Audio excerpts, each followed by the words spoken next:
Welcome, everyone.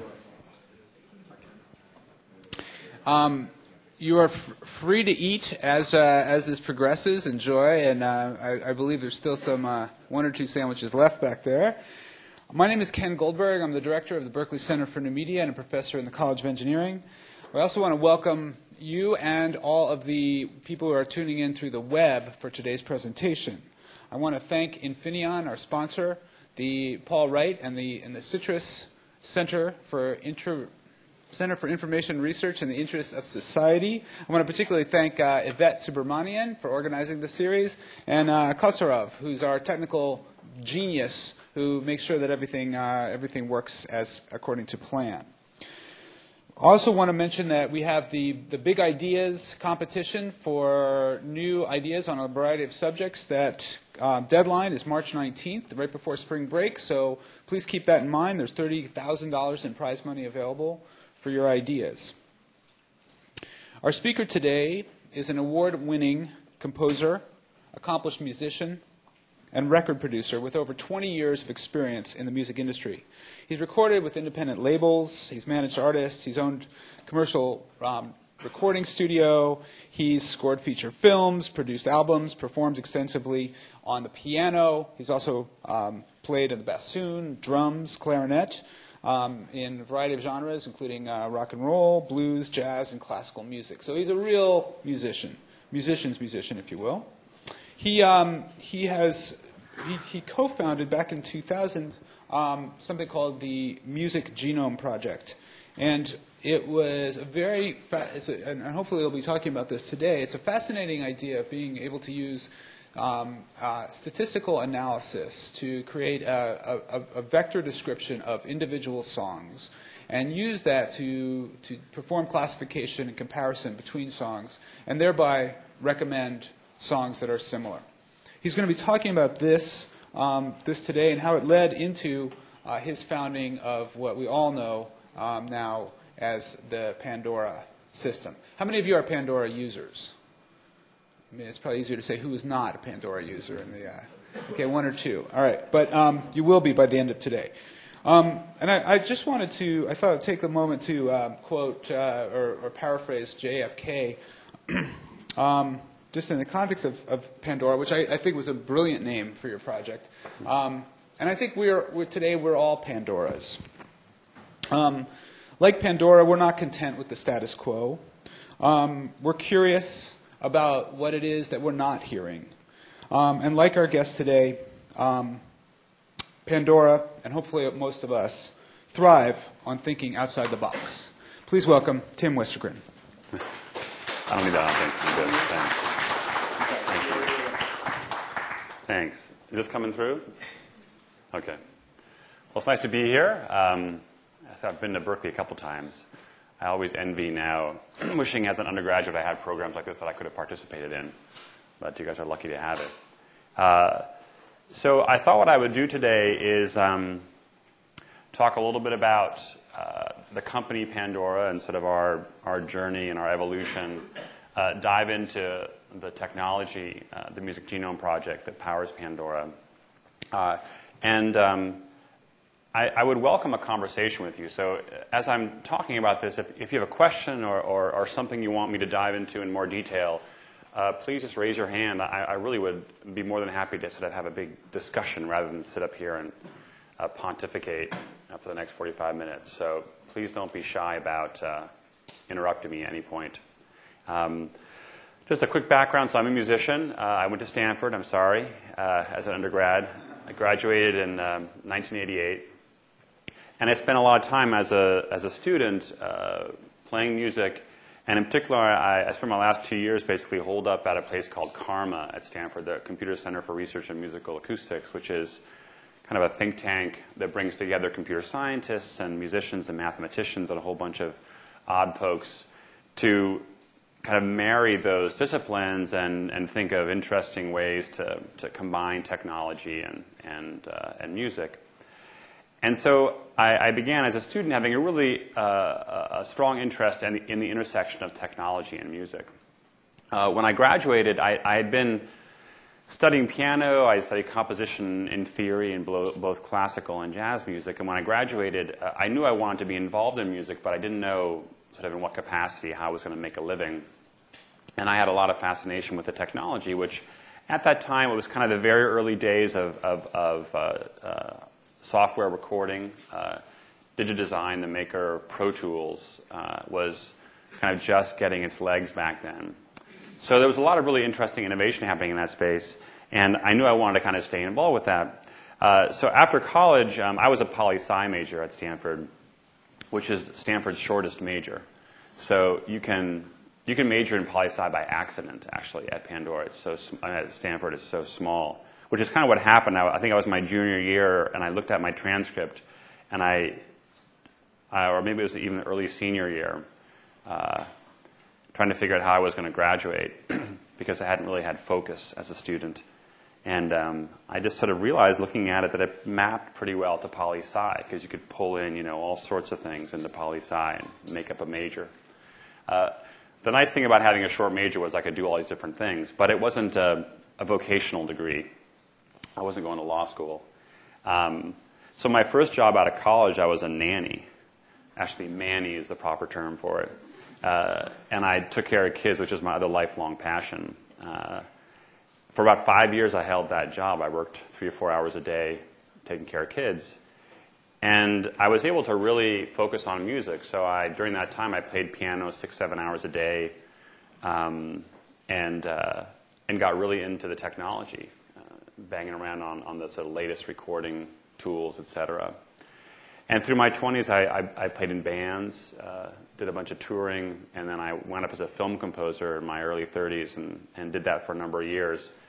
And all those experiences ultimately hatched this idea of the Music Genome Project. And what it really was it was a kind of a combination of two things. One, as a musician, as a composer and a performer, I had kind of seen the seminal challenge in the music industry as a musician, which is how do people find you? And the typical answer for a musician is you get in a van, you drive thousands of miles, and you play shows for 15, 20, 30, 40 people and more at a time. And it's fun, but it's pretty exhausting, and it's not the most scalable way to market yourself. So I was acutely aware of that problem, and of course the very sort of narrow funnel through which musicians pass to get mass promotion. So radio, namely, and sort of the marketing muscle that comes with a record label contract that shovels you into that system. So that was on my brain. And the second thing was, as a film composer, I spent all my time as a professional thinking about music taste. Because the way film composing works is when the movie's done and when it's locked, you sit down with the director and watch the film together. And you each bring a stack of CDs, and you sit together and you play these songs. And you get the director's feedback, their kind of thumbs up, thumbs down about their music. And your job is to translate that input into musicology, because you need to go back to a recording studio and write something that they're going to like. And so you start thinking a lot about taste and musical attributes. And ultimately what I was doing in my brain was sort of an informal genome. And I got pretty good over the years at being able to recommend music to someone based on songs that I knew they liked. So I had that idea in my head, and then it was 1999. I was living in the Bay Area, and there was just an awful lot of entrepreneurial energy, and the web was exploding. And in particular in music, there was a lot of excitement about online music. The problem was that the web for music started off with this big promise, which was, we're going to give access to everybody. So this is the first time, for a small registration fee, you could have your music available on the web with global distribution. And that was something that had never been possible before unless you had, a huge label behind you. And so for musicians, it was tremendously exciting because all of a sudden there was like a level playing field for distribution. The problem, of course, was what you wound up was with this morass of online content. And everybody was there, but they were still a needle in a haystack, and it was actually a bigger haystack then. So I was watching that, and one day the idea came to me that, wow, if I could somehow codify this sort of taste profiling thing I was doing and deliver it through the web connected to technology, it could be a really interesting way to help people discover music, and by connecting songs based on their musical attributes. So I shared the idea with a friend of mine, and before we knew it, we had launched a company and got some seed financing and began work on the product. And so this is what we've been doing for the last 10 years. I founded this company in 2000, so quite a while ago. And if you came to Pandoras offices today or back then, you'd see tables lined with folks with headphones on. And these are trained musicians, so you need to have chops to do this work. And their job every day is to listen to songs one at a time and analyze them musicologically along as many as 400 musical attributes per song. So they manually score virtually not every, but a good number of characteristics that collectively describe a song. And this is an example of what they look at. This is one of 7 pages of musical detail that they capture. So they actually go through and assign value to all of these attributes one at a time. So it takes, for a tune, a simple 3-minute pop ditty, it might take 12 or 15 minutes to do this. And a symphony can take as long as 2 hours. So it's kind of ridiculous as an approach, incredibly time-consuming, and really the kind of thing you typically hatch when you're still in, when you're a graduate student, maybe. And you're not worried about turning it into a business. And it actually took us we had some money in the beginning to get going, but it took us about 4 years to get institutional investors interested in this, because they would all take one look at this thing and kick me out of the office because this is so absurd on the face of it. But what happens with this analysis is these analysts assign numbers. When they're done, they essentially have sort of 400 number musical fingerprint of the tune. And to illustrate this left-hand column here, these attributes are all just dedicated to understanding the melody. And the idea here is that we can describe any melody along these same set of attributes. So whether it's something very monotonous and repetitive, drone-like, or it's some sort of acrobatic R&B type of thing, we can capture that just by assigning different numbers to it. It's kind of like musical primary colors in a way. So when you're done with this, you've taken each dimension of a song, whether it's harmony or melody or rhythm or form or instrumentation or vocal, and you have kind of its basic musical makeup. And we've been doing this now for a decade. So we have about 750,000 songs that have been manually analyzed by one of our musicians. And so when you launch Pandora and type in a song or an artist, we essentially calculate musical proximity between that song and everything else in our collection, just doing some nearest neighbor math. I think stuff a lot of you probably know how to do. Each one of those attributes is assigned a weight, because, of course, the tempo is much more important than how much vibrato is in the lead vocal. But we've assigned we assign the total weighting across all these attributes, and then we churn out these correlations in real time. So each time we type in a song, we generate a playlist. And that playlist will change from day to day as songs get added to Pandora, so we're constantly recomputing these playlists. And then as you listen to your station, you can thumb up or thumb down songs, whether you like them or not.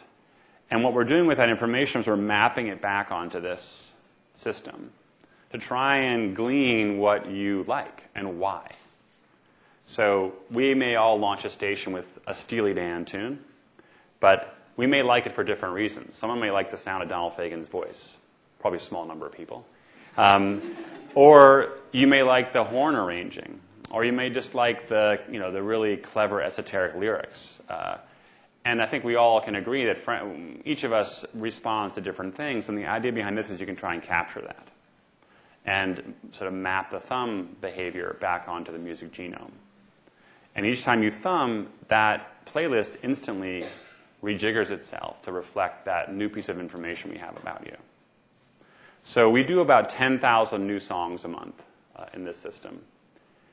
And one of the real key benefits of this approach is that it's the one form of recommendation that's not a popularity contest.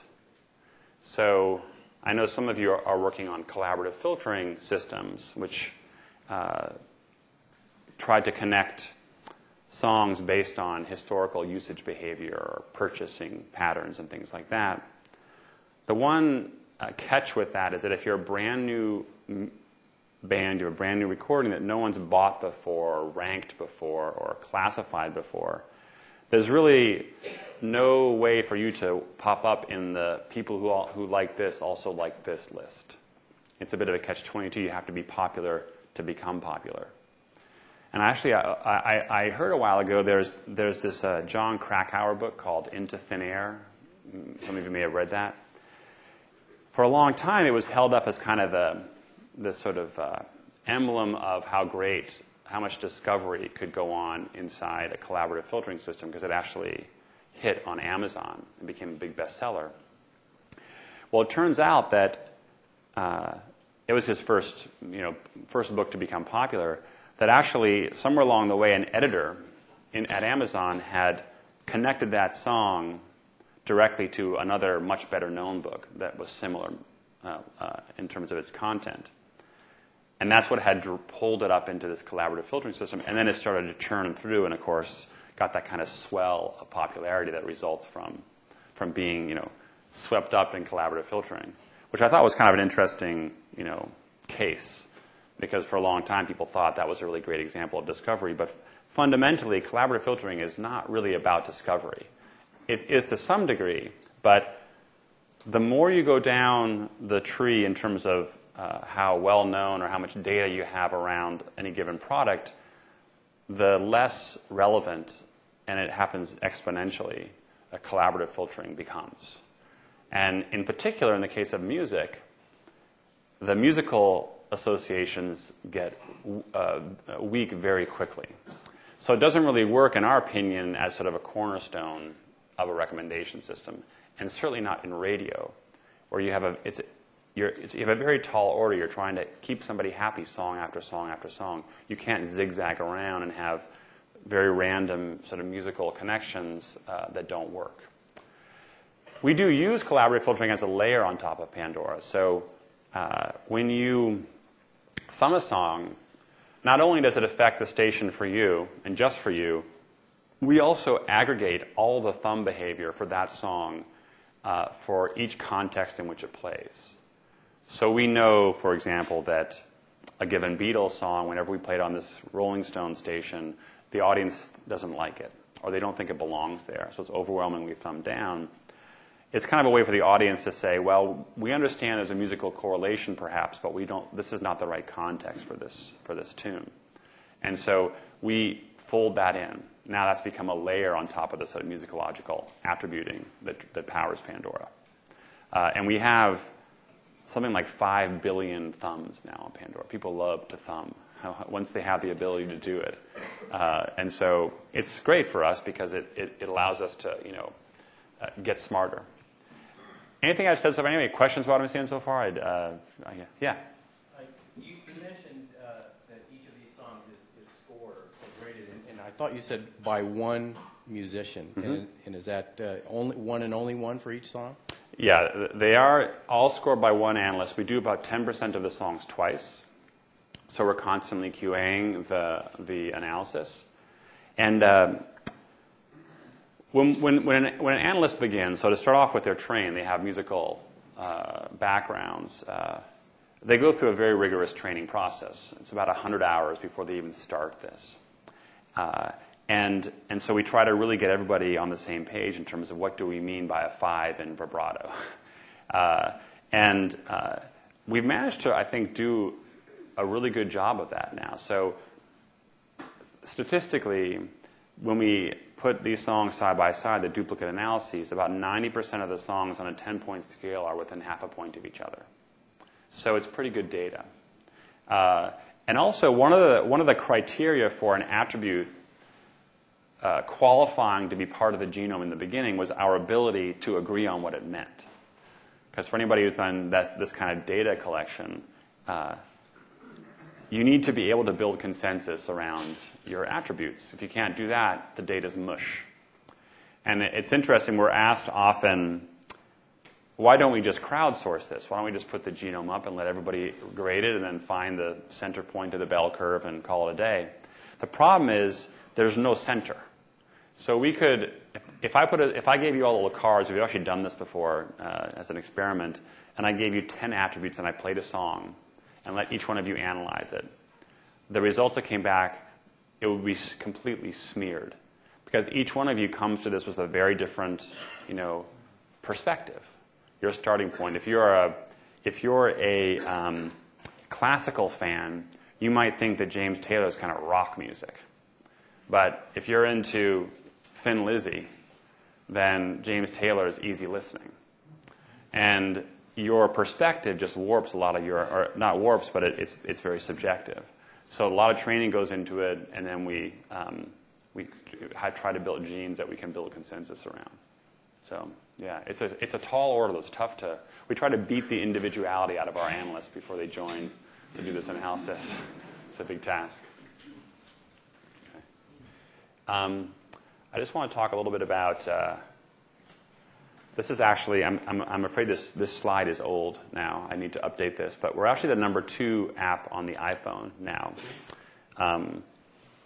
We add 35,000 users a day just on the iPhone, and about 80,000 people a day on some kind of mobile device.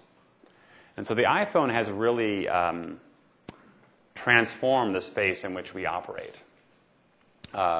We launched Pandora in November of 2005, so about 5 years after, almost 6 years actually after we founded it. And it grew in a hurry.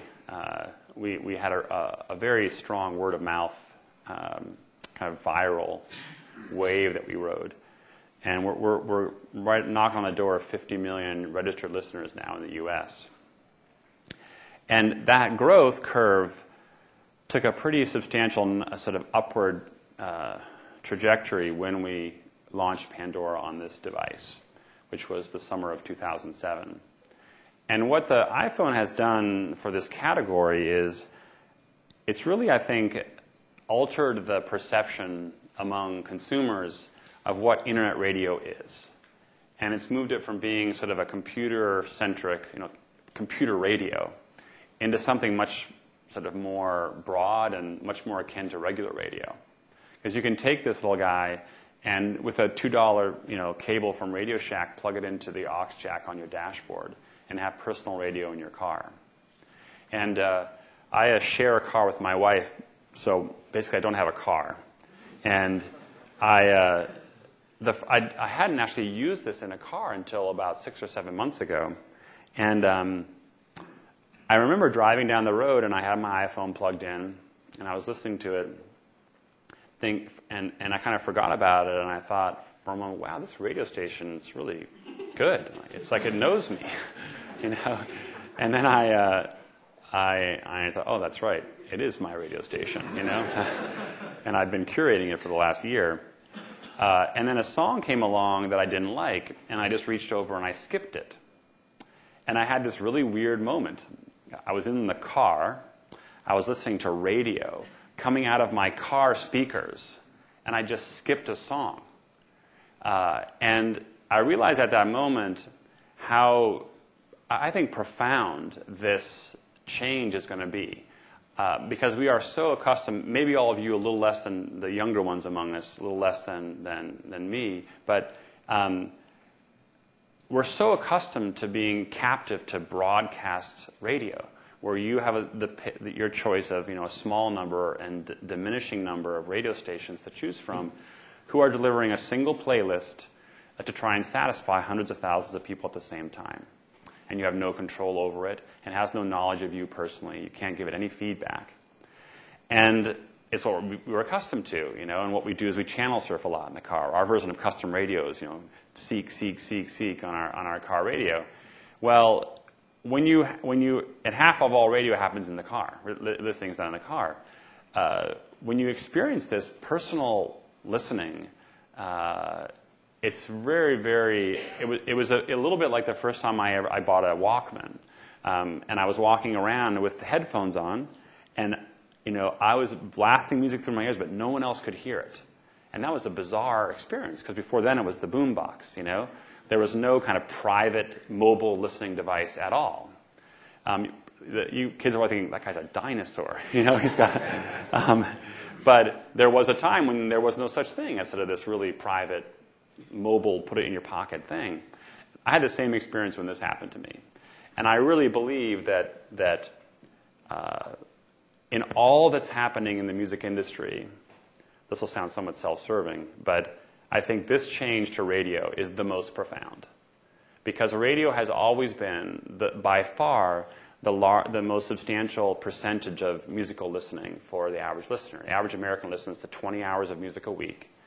And historically, and even now, 17 of those 20 hours is radio. Only 3 is music you own. And that's with all these iPods and mobile MP3 players and all these cool gadgets that give you incredible access to on-demand music. Still, radio is what people go back to. So most of the stuff you hear, most of the stuff you discover, the most important pipeline for musicians continues to be radio. And that space is about to undergo an absolutely radical transformation. From broadcast, where there's a 200-song playlist that maybe freshens up 3 or 4 songs every 2 weeks, to one like ours that has 750,000 songs, 90% of which play every month on some number of stations. And it's a completely personalized experience. So I think the big touch point that we all have with music is going to change, and I think dramatically for the better. And I think it's going to be great for listeners, and it's certainly going to be great for musicians. So for us, the biggest priority in the company right now is making this service ubiquitous, because we want Pandora to be as easy to access and use as radio has been right now. And radio's genius was, a long time ago, they figured out we need to be on alarm clocks, we need to be in every car, we need to be in every stereo, we need to plant seeds everywhere, so radio becomes this habitual thing. And there are now, I think I have a slide on this. On the heels of this, there are 100 devices now that have embedded Pandora in their products. And they range from this thing up here is called a Chumby, this little thing. And it's an open source little, it's like a bean bag with a computer in it. It sits on your bedside table. And Pandora can be your alarm clock. It's Wi-Fi. Blu-ray DVD player from Samsung has Pandora embedded on it. So when you launch your Blu-ray, you can play Pandora through your speaker system and control it with your remote control, thumb up, thumb down, skip, all that stuff. A few months ago, we announced a partnership with Ford, where Pandora is going to be delivered through the Sync platform, which is their sort of connectivity platform. And it's a voice-activated version of the service. And that's really radical. You sit down and say, launch Pandora.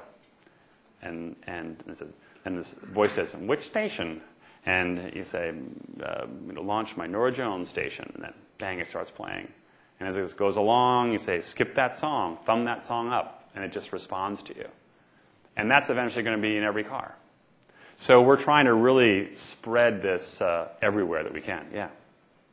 So in this whole picture, it seems implicit that you come to this thing already having some idea of what kind of music you like, and then it encompasses you. But I mean, that sort of implies to me that you have a demographic of people that have already kind of learned about music by listening to the radio and have developed tastes. And I just wonder, how do children or new listeners, get into it? I mean, if I think about my children, they get exposed to, Beyonce from their friend at school, and they decide they like Beyonce because their friend heard it on the radio, and they said, you've got to listen to this station. And I just don't see, where's the entry point for new unexperienced people? That's a good question. And, fundamentally, we don't offer that. I mean, we have our version of that are genre stations. So you can go to Pandora and you can type in any number of genre starting points and launch into Latin music, and it'll do this very wide run across all these different styles and let you kind of indicate what you like. But fundamentally, because of the genome, we're not really about taking you from here and having you experiment over here. It's not really how Pandora is architected. So we don't really solve that problem of out of the blue, try, bebop jazz. You've never heard about it. No one's listening to it at school. Who's going to tell you about John Coltrane, especially as those idioms become less well known? The best we can do for that is put up genre stations. And interestingly, they get tried a lot, and they have a far lower satisfaction rate for people than stations they start with songs or artists that they know already. So it's a problem that we're aware of. We're not particularly good at solving it. I mean, so I realize that you're, part of this is you're trying to find a model to essentially resave the music industry, or make it possible for musicians and music to get produced. But I guess I would be concerned that it becomes almost a little bit like a pyramid scheme, because there isn't a way of getting turned on by a DJ who's spoke to you when you were 14 or something. I can't argue with you. I think that what we can do is, if you have any history with any style, we can fill your world with discovery in that neighborhood. And that's sort of what Pandora is the best at. We've thought about, it certainly wouldn't be hard for us to send you essentially kind of wild guesses and say, hey, we think this week you should try this completely new style. We know you've never tried it before in Pandora. Give it a shot. Which is essentially the equivalent of spam. It's not targeted. It's a guess. We could do that.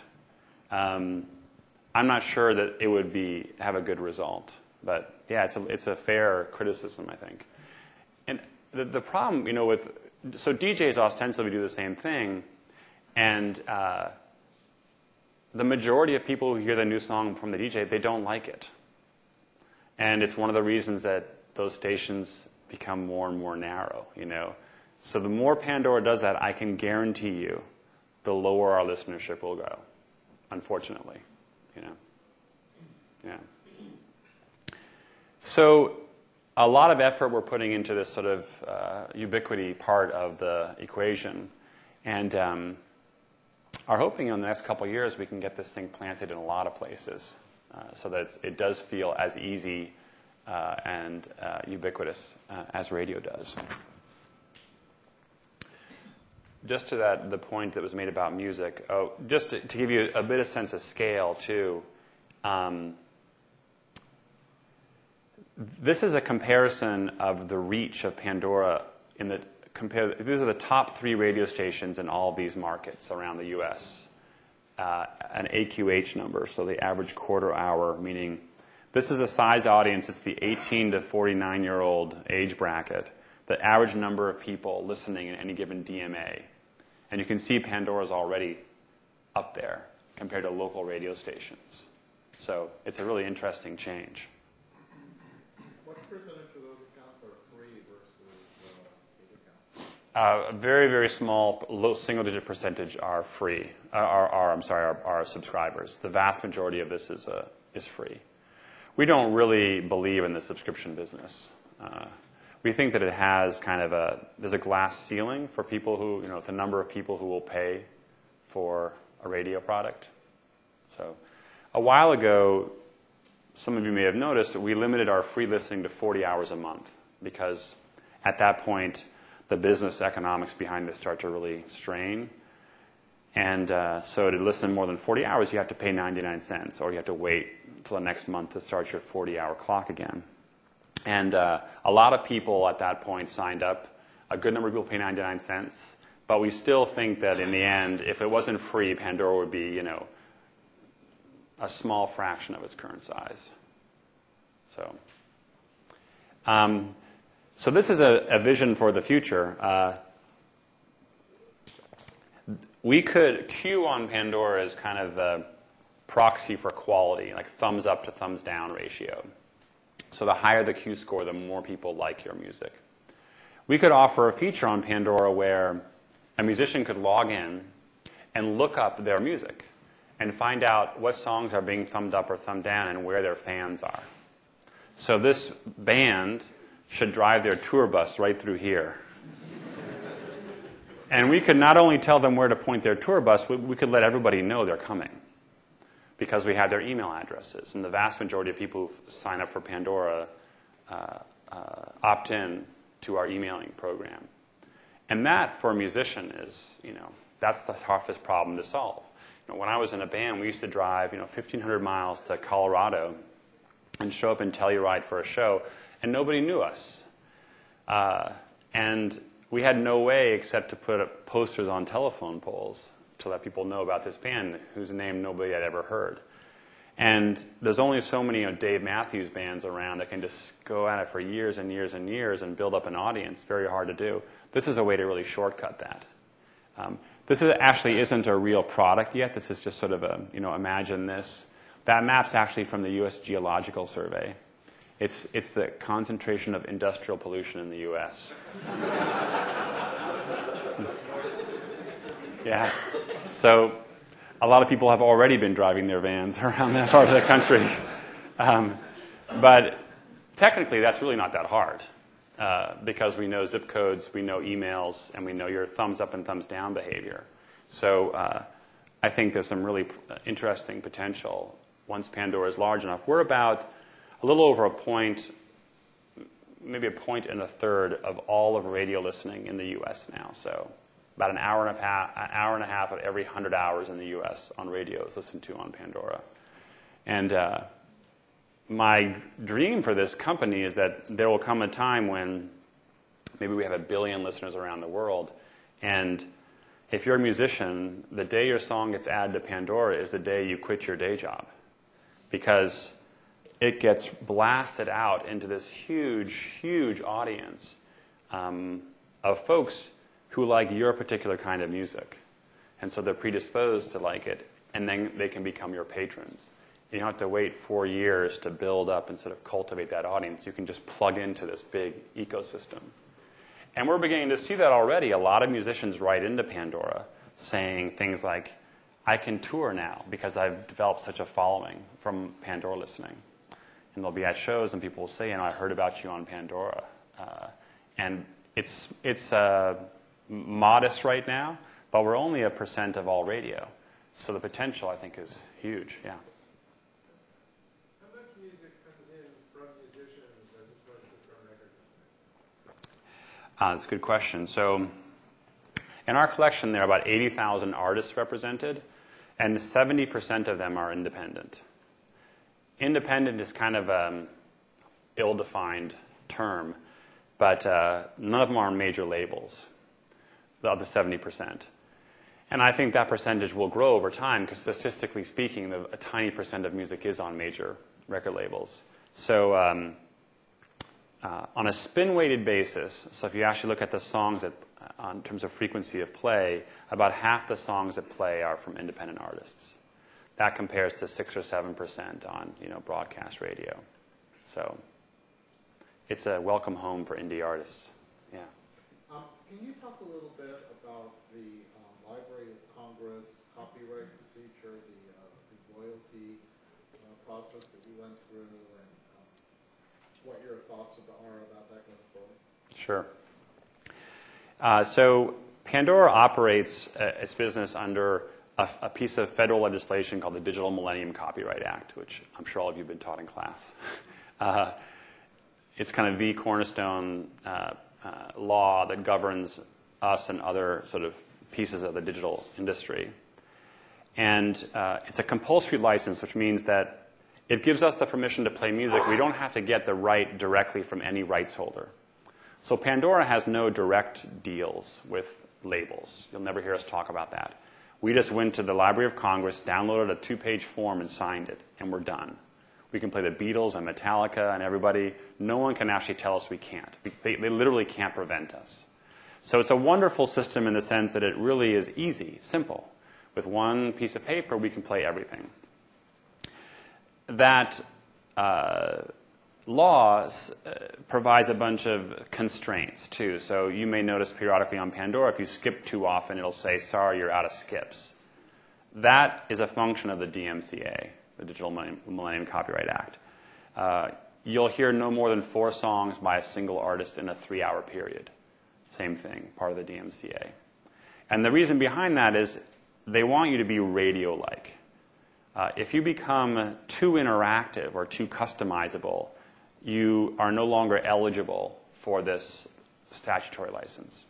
So Pandora sits firmly in that category, and so we take advantage of this law. As part of that law, we pay a performance royalty. So it's a royalty that we pay per song, and it's paid to the artists and their label. It's currently about 2 cents an hour on Pandora. Last year, we paid $30 million in royalties, in performance royalties. The DMCA stipulates that every 5 years, a tribunal is assembled from the Copyright Office, 3-judge panel, to determine what that performance fee should be for the ensuing 5 years. So every 5 years, this thing comes up for reconsideration. A few years ago, that ruling came out, and it was really basically wrong. They tripled the rate for webcasters. And sort of overnight, our business got turned upside down. And it was unaffordable for us. So we were about to pull the plug. It was going to be the end of it because it was the only license we could really use. We appealed to the panel, but they actually quickly disbanded and disappeared. And we appealed to the record labels who had been negotiating from the other side, and they weren't interested in any kind of compromise. And so we were going to call it quits, which was a pretty depressing period. Instead, we decided to launch a political campaign as kind of a Hail Mary. So we sent out notes, and as I said, we know everybody's zip code and their email address. So we sent notes to, I think we had maybe 6 million listeners at the time, an email asking them, explaining them what's going on, and saying, if you can, please call your elected official in the House and the Senate and ask them to support a reversal of this law. And here's their name and phone number, because you can get that, fortunately, or fax number. And the response was just unbelievable. D.C. received 400,000 faxes in 3 days from listeners. We actually broke the Capitol Hill fax infrastructure for like a week. In the end, almost 2 million people called or faxed on this issue. Some actually visited their members' offices in person to object. It was more participation than they'd had on the Iraq War. Go think about that for a minute. And it was such an overwhelming political force that essentially Congress intervened in this issue and forced a renegotiation of the rates.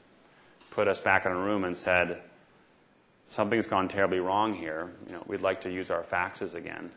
And you need to get in a room and fix it, because if you don't, we're going to legislate a solution. And that's not what the record labels wanted to have happen. So we renegotiated and resolved it just a few months ago. It took 2 years to renegotiate it, during which time we were essentially unclear as to whether we were going to survive or not.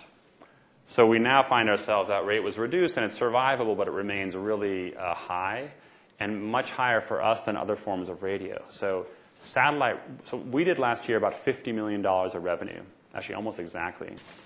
And we paid $30 million, so 60% of that, in performance royalties. Satellite radio, so XM Sirius, pays about 15%. And broadcast radio pays nothing. So the AM/FM stations do not pay anything to performers.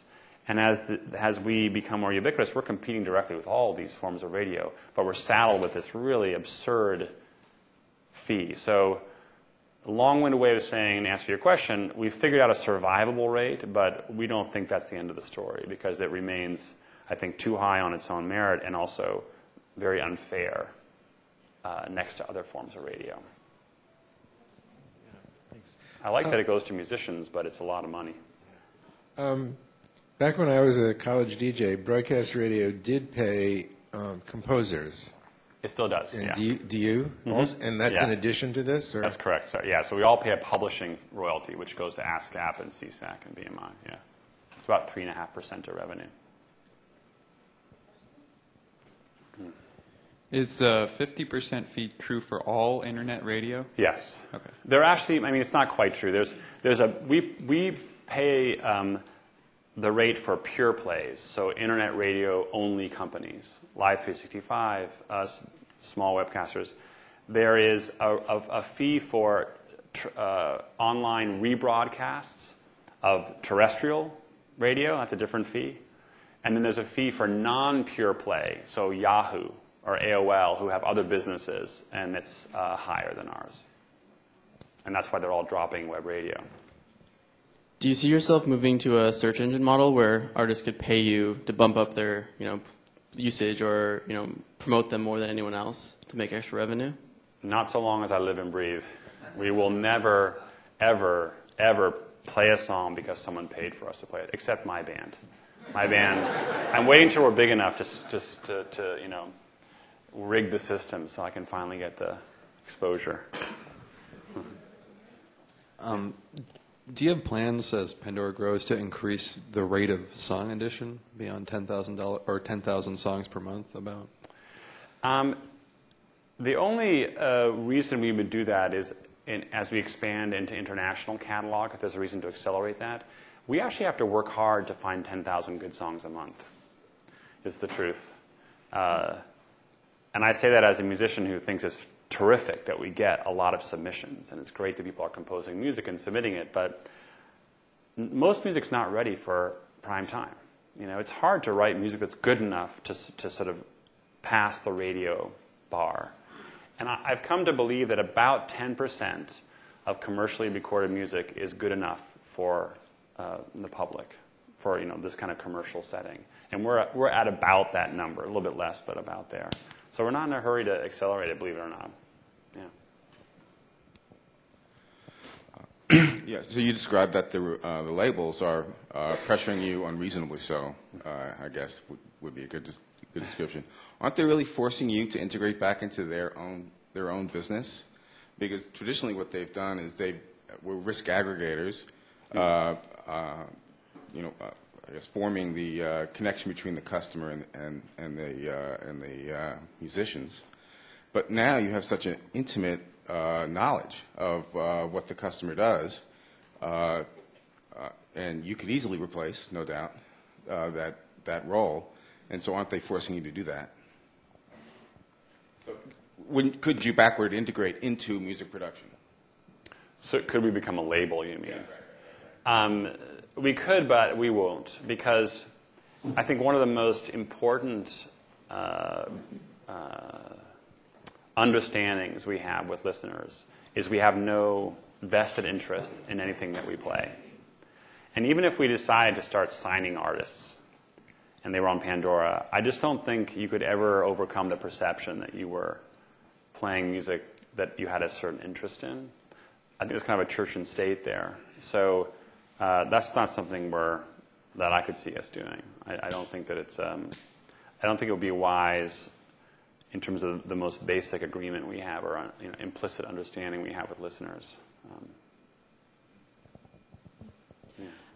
You just mentioned possibly expanding into international songs. I know about 3 or 4 years ago you added a classical playlist, which I was really excited about. And with both those efforts, you obviously put a lot of effort into cataloging previously recorded and released songs. Yeah. What kind of emphasis do you place on that currently? Is there kind of an incentive for you to do more new artists as opposed to previously released music? Specifically in classical music, or just in general? Yeah. Well, our split is probably about 30% new, or 30 or 40% new stuff, and the rest is catalog. And that means we're doing kind of research projects half the time and going back and saying, okay, you know what, our bluegrass collection is just not there yet. Let's go figure that genre out. And you go to experts and all the resources you'd want. And then the 30 or 40% comes from brand new submissions, or submissions from freshly made CDs that someone's literally just released, and that can be a garage band or Universal Music and everything in between. It can also mean someone who sent it in who's had it for a couple of years, 3-4 years, and it's just been invisible, and they decide to finally send it in to us. And I suspect that'll probably be the split on an ongoing basis, a little over half old, just because there's a lot of legacy music, especially as we go international. So we have added recently Asian Indian music, so music from India to Pandora. And that was, a big bunch of catalog. We had to go back a century, a century in terms of actual recording, many centuries in terms of music. We're working on music from the African continent now, so that's an absolutely gargantuan catalog. So we have this process of catching up, and then new stuff. Yeah, but the nice thing about this is it's never going to end. It's a long-term employment program for 25 musicians or more, who all get full health insurance and everything. It's a job I would have killed for when I was in a band. Yeah. Okay.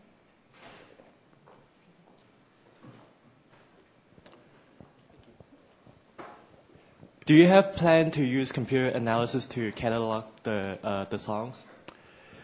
We keep our eyes on that all the time. We're frequently approached by projects that are using DSP, and we've yet to see something that works.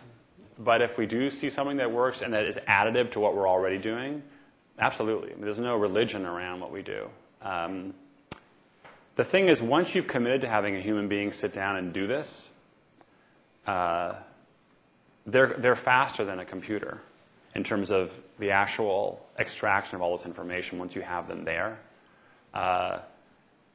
So I don't see yet. Computers are a long ways away from being able to do what a human ear does.